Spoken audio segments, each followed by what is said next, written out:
नवरात्रि शुरू होने वाली है और इस दौरान माँ भगवती के 9 स्वरूपों की पूजा की जाती है। तो क्या आप जानते हैं माता के 9 रूपों के बारे में? तो चलिए जानते हैं। माँ शैलपुत्री। माँ दुर्गा का पहला रूप है शैलपुत्री। शैल का अर्थ होता है पर्वत। जैसा कि हम सब जानते हैं, माता पार्वती ने हिमालय पर्वत की बेटी के रूप में जन्म लिया था, इसलिए इन्हें शैलपुत्री भी कहा जाता है। इनका वाहन बैल यानी वृषभ है। इनके दाएं हाथ में त्रिशूल और बाएं हाथ में कमल का फूल विराजमान है। माँ ब्रह्मचारिणी, यह माँ दुर्गा का दूसरा रूप है। यहाँ ब्रह्म का अर्थ तपस्या से है।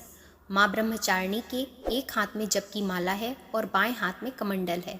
भगवान शिव को पति के रूप में पाने के लिए देवी ने वर्षों तक कठिन तपस्या की और अंत में उनकी तपस्या सफल हुई।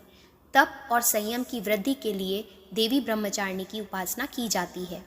माँ चंद्रघंटा, यह माँ दुर्गा का तीसरा रूप है। इनके मस्तक पर घंटे के आकार का अर्धचंद्र विराजमान है, इसी कारण इन्हें चंद्रघंटा भी कहा जाता है। 10 हाथों के साथ माँ अलग अलग अस्त्र शस्त्र से सुशोभित हैं। इनका वाहन शेर है। इनकी पूजा करने से वीरता, निर्भयता के साथ ही सौम्यता का प्रसार होता है। माँ कूष्मांडा, यह माँ दुर्गा का चौथा रूप है। कूष्मांडा देवी का वह स्वरूप है जिन्होंने पूरे ब्रह्मांड को उत्पन्न किया है। देवी कूष्मांडा की 8 भुजाएं हैं, साथ ही हाथ में अमृत कलश भी है। माँ दुर्गा की पूजा करने से यश, आयु और आरोग्य की वृद्धि होती है। माँ स्कंद माता, यह माँ दुर्गा का 5वां स्वरूप है। भगवान शिव और माता पार्वती के 6 मुखों वाले पुत्र स्कंद की माँ होने के कारण इनका नाम स्कंद माता पड़ा। इनकी 4 भुजाएं हैं, जिनमें से एक में इन्होंने स्कंद देव को और दूसरे में कमल का फूल पकड़ा है। माँ कात्यायनी, माता दुर्गा का 6वां रूप है माँ कात्यायनी का। महर्षि कात्यायन के यहाँ पुत्री के रूप में जन्म लेने के कारण इनका नाम कात्यायनी पड़ा। देवी की 4 भुजाएं हैं और इनका वाहन सिंह है। इनकी पूजा करने से चारों पुरुषार्थों यानी धर्म, अर्थ, काम और मोक्ष की प्राप्ति होती है। माँ कालरात्रि, यह माँ दुर्गा का 7वां स्वरूप है। काल यानी समय और रात्रि मतलब रात। जो सिद्धियाँ विशेषतः रात के समय साधना करने से मिलती हैं, उन सब सिद्धियों को देने वाली माता कालरात्रि ही हैं।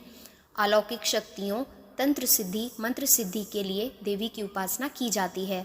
माँ कालरात्रि असुरों का नाश करने वाली हैं। इनके 3 नेत्र और 4 भुजाएं हैं। इनका वाहन गदर्भ यानी गधा है। माँ महागौरी, देवी का 8वां स्वरूप है महागौरी। इनके वस्त्र, आभूषण और वर्ण सभी सफ़ेद रंग के हैं। इनका वाहन वृषभ यानी बैल है। माँ की 4 भुजाएं हैं। ये चरित्र की पवित्रता का प्रतीक हैं। अपने पाप कर्मों के दूषित आवरण से मुक्ति पाने और आत्मा को फिर से पवित्र और स्वच्छ बनाने के लिए महागौरी की पूजा की जाती है। माँ सिद्धिदात्री, माँ दुर्गा की 9वीं शक्ति को सिद्धिदात्री कहते हैं। जैसा कि नाम से ही प्रकट है, ये सभी प्रकार की सिद्धियों को प्रदान करने वाली हैं। इनकी उपासना से भक्तों की सभी मनोकामनाएं पूर्ण हो जाती हैं। तो दोस्तों, मिलते हैं फिर एक नई वीडियो के साथ। कमेंट में जय माता दी लिखना नहीं भूलिएगा। धन्यवाद।